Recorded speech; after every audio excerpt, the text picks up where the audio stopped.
Assalamu alaikum students. We were discussing the topic of vector spaces. In previous lecture we have seen the definition of vector spaces, and in today's lecture we will see the definition of subspaces. Let V be a vector space over a field K and W be a subset of V, then W is a subspace of V if W is itself a vector space over K with respect to the operations of vector addition and scalar multiplication on V. मतलब कि अगर हमारे पास V कोई भी vector space है over field के और W जो है वो इसका V का सबसेट है, तो W जो होगा वो V की सबस्पेस तब कहलाएगा जब हमारे पास V जो है वो इटसेल्फ वेक्टर स्पेस हो। वेक्टर स्पेस होने के लिए क्या कंडीशन ज़रूरी है कि जो हमारे पास वेक्टर स्पेस की वही जो 8 ऑपरेशंस हमने पढ़े थे, 8 कंडीशंस थी, वही कंडीशंस अगर W के ऊपर फुलफिल करती होंगी then W is called the subspace of V। तो कुछ डायरेक्ट हम यहाँ से बता सकते हैं कि W जो है वो सबस्पेस है V की कि नहीं, बजाय इसके कि हम उसके वो सारे एक्सिम्स जो हैं उनको चेक करें। तो उसके लिए हमारे पास एक थ्योरम है, suppose W is a subset of a vector space V, then W is a subspace of V if the following conditions hold. अगर ये दो कंडीशंस W में होल्ड कर जाएं then we say that W is a subspace of V। तो first condition इसमें क्या है, the zero vector zero belongs to W, यानी अगर जीरो वेक्टर जो है वो बिलोंग करे W से, and for every U V belongs to W, K belongs to V K, then the sum U plus V belongs to W and the multiple K U belongs to W। अगर ये दो conditions hold करती हैं then we say that W is a subspace of V। या जो हमारे पास ये second condition है, इसमें दो पार्ट्स हैं तो इन दोनों को हम कंबाइन करके इस तरीके से भी लिख सकते हैं that AU plus BV should belongs to W। तो इसकी एग्जांपल अगर आप देखें, हमने एक सेट, हमारे पास जो वेक्टर स्पेस है वो V जो है वो डिफाइन है इन R³ में, और U हमने एक सबसेट लिया है R³ का।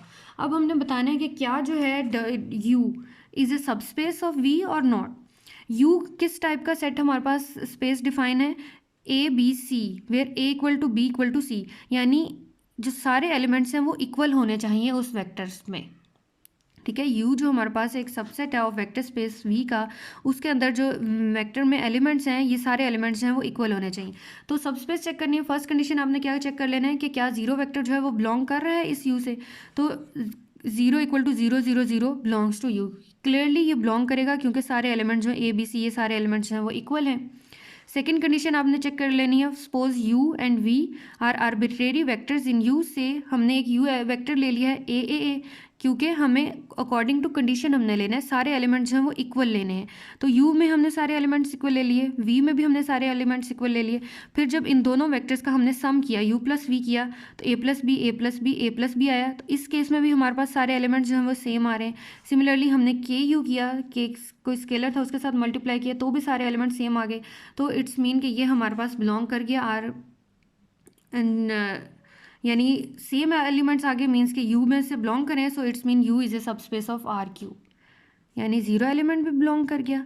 देन उनका सम और जो स्केलर मल्टीपल था वो भी U से बिलोंग कर गया। U से बिलोंग करने का क्या मतलब है, U की कंडीशन फुलफिल हो रही है, यानी सारे एलिमेंट्स जो हैं वो सेम आ रहे। इसी तरह एक और एग्जांपल आप देख लें इसमें कि हमने एक सेट W डिफाइन है यहाँ पे ABC, और उसके ऊपर यानी उसमें किस टाइप के वेक्टर्स होंगे, वेयर A इज़ ग्रेटर और इक्वल टू 0, यानी जो फर्स्ट एलिमेंट है that should be positive. Greater और इक्वल टू 0 होने का मतलब है कि 0 से ग्रेटर हो या 0 के इक्वल हो, मीन 0 से लेस नंबर कोई नहीं होना चाहिए, और 0 से लेस नंबर नेगेटिव होते हैं। सो इट्स मीन कि W में हमारे पास ऐसे वेक्टर्स होंगे where the first element is positive, it will not be the negative number. तो इसके लिए हम लेट कर लेते हैं कोई भी वेक्टर 1 2 3। 1 फर्स्ट एलिमेंट को देखना है ना, 1 हमने ले लिया है पॉजिटिव नंबर, और बाकी एलिमेंट्स 2 3 जो BC है कोई से भी रैंडम एलिमेंट्स ले लिए।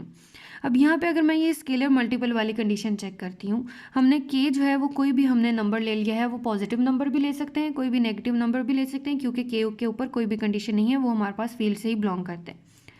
तो अब यहाँ से हमने K -3 ले लिया है, तो जब K को मल्टीप्लाई करेंगे विद दिस V तो हमारे पास इस फॉर्म का वेक्टर आ गया -3 -6 -9। अब यहाँ पे फर्स्ट एलिमेंट क्या आ गया है, नेगेटिव नंबर आ गया, जबकि हम कह रहे हैं कि W का जो फर्स्ट एलिमेंट है वो हमारे पास पॉजिटिव नंबर होना चाहिए। तो यहाँ पे ये कंडीशन फेल हो गई क्योंकि -3 जो है वो नेगेटिव नंबर आ गया। सो इट्स मीन जो W है that is not the subspace of V। ठीक है, आप यहाँ से पहले u प्लस वी वाली कंडीशन भी चेक कर सकते थे, लेकिन जीरो वाली भी कंडीशन चेक कर सकते थे, लेकिन यहाँ से मैंने डायरेक्ट देख के बता दिया कि अगर हम कोई भी वेक्टर v लेते हैं जिसका फर्स्ट एलिमेंट पॉजिटिव है, लेकिन हम उसको किसी नेगेटिव स्केलर के साथ मल्टीप्लाई करेंगे तो वो फर्स्ट एलिमेंट जो है वो फिर नेगेटिव बन जाएगा, जो कि w से बिलोंग नहीं करेगा। So it's mean w is not a subspace of v। Similarly next example आप देखें, w equal to a b c, इसमें किस टाइप के वेक्टर्स होने चाहिए, a square plus b square plus c square less और इक्वल टू 1, यानी square का सम जो है, तीनों एलिमेंट्स के स्केयर का सम जो है वो लेस और इक्वल टू 1 आना चाहिए। तो अब इसमें कोई से भी आपने आर्बिट्रेरी वेक्टर लेना है, उसके एलिमेंट्स का स्केयर लो, फिर सम करो, तो क्या देखो क्या वो लेस और इक्वल 1 आता है, फिर आपने उसके अकॉर्डिंग बताना है कंडीशन चेक करके कि क्या ये वाला जो सबसेट है क्या ये सबस्पेस है वी की और नहीं। ठीक है, ये असाइनमेंट है आपकी, ये आपने करने हैं। नेक्स्ट एक रिजल्ट है that intersection of subspaces, the intersection of any number of subspaces of a vector space V is a subspace of V।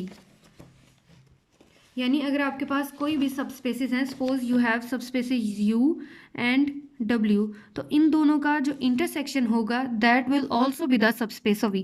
अगर U भी सबस्पेस है और W भी सबस्पेस है V की, तो इन दोनों का जो इंटरसेक्शन होगा वो भी हमारे पास क्या होगा, सबस्पेस होगा V की।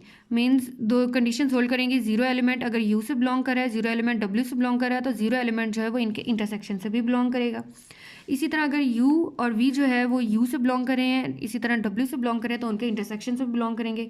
तो यहाँ से हम आप इसको रिजल्ट कह लें that intersection of any number of subspaces of a vector space V is a subspace of V। ठीक है, होपफुली क्लियर हो गया होगा आपको। ये तो था हमारा टॉपिक सबस्पेसेस से रिलेटेड। अब हम देखते हैं दी लीनियर स्पैन। स्पैन को हम पहले डिस्कस कर चुके हैं, अब हम देखते हैं कि लीनियर स्पैन क्या होता है। Suppose u1 u2 um are any vectors in the vector space V, any vector of the form a1 u1 plus a2 u2 so on am um where ai is our scalar is called the linear combination of the vectors। यानी अगर हम इस form में लिखते हैं scalar के साथ multiply करके और सारे वेक्टर्स का सम करें तो उसको हम बोलते हैं लीनियर कम्बिनेशन। तो collection of all such linear combinations is called the linear span, और उसको हम इस तरीके से डिफाइन करते हैं, span of u1 u2 um यानी सारे वेक्टर्स का स्पैन, और डायरेक्ट इसको ui से डिफाइन कर लो where i is very from 1 to 3 and so on. तो collection of all such linear combination of these vectors is called the linear span. Theorem 4.5 है, let S be a subset of a vector space V, then span of S is a subspace of V that contains S। ठीक है, अगर S जो है वो आपके पास कोई भी सबसेट है वेक्टर स्पेस का, तो S का जो स्पैन होगा that will also be the subspace of V। Similarly, if W is a subspace of V containing S, यानी W जो है वो हमारे पास एक सबस्पेस है और W जो है वो कंटेन कर रही है S को, then span of S will be the subset of S। इस तरीके से लिखेंगे तो इट्स मीन आप स्पैन ऑफ S जो होगा वो भी हमारे पास वो किस में कंटेन करेगा, वो W में कंटेन करेगा। We have example 4.8, consider the vector space V equal to R cube, let U be any non zero vector in R cube. यानी U जो है हमारे पास कोई भी R क्यूब में नॉन जीरो वेक्टर है, then span of U consist of all scalar multiples of U।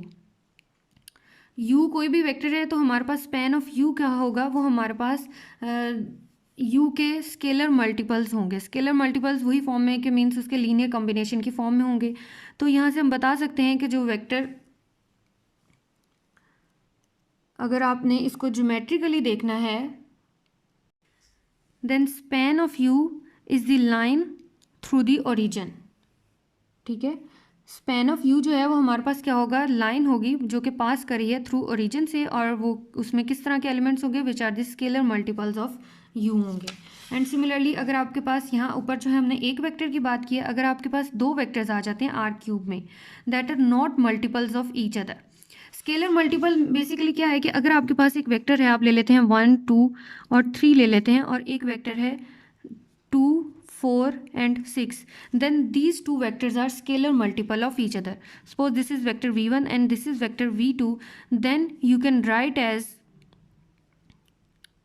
v2 equal to 2v1। ठीक है, क्योंकि अगर आप v1 को 2 से मल्टीप्लाई करते हैं तो ये V2 ही बन जाएगा, 2, 4 एंड 6। तो इट्स मीन कि अगर इस तरह से आप लिख सको कि कोई भी vector V2 can be written as KV1, कोई भी स्केलर के साथ अगर आप लिख सकें, then these two vectors are called the scalar multiple of each other. तो अब इस केस में हमारे पास u और v दो वेक्टर्स हमने लिए R³ में से, और वो कह रहा है कि if these two vectors are not multiple of each other then span of u v is the plane through the origin o and the end points of u and v। Means u and v दो vectors हैं in R³ में which are not scalar multiples of other, कोई भी random elements हैं, ठीक है, जो कि स्केलर मल्टीपल नहीं है। Then span of u v क्या होगा, that will be the plane through the origin. ये हमारे पास प्लेन है जो कि ओरिजिन से पास करेगा, और ये वेक्टर्स इस तरह से हमारे पास उस प्लेन में लाई करेंगे। और थर्ड इसकी एग्जांपल है, कंसिडर द वेक्टर्स E1 इस फॉर्म के हैं हमारे पास vector 1 0 0 0 1 0 0 0 1 in R³ since every vector in R³ is a linear combination of E1 E2 E3, यानी R3 का जो हर एलिमेंट है that can be written as a linear combination with E1 E2 and E3, then E1 E2 E3 form a spanning set of R³। Similarly you can say that span of E1 E2 E3 will be the R³, क्योंकि R³ का हर element जो है वो E1 E2 E3 के linear combination में हम लिखा जा सकता है। That's why we say that these vectors E1 E2 E3 form a spanning set of R³, or you can written it as span of E1 E2 E3 will be equal to R³। Okay जो आज वाला topic हमने discuss किया है subspaces और linear span से related, ये वाले आपने क्वेश्चन करने हैं सॉल्व के और अनसॉल्व के, 4.9, 10, 13, 14, 77 एंड 83, ठीक है। होपफुली लेक्चर समझ आ गया होगा। अगर आपको लेक्चर समझ आ गया then hit like, share and subscribe. Okay, thank you so much. अल्लाह हाफिज़।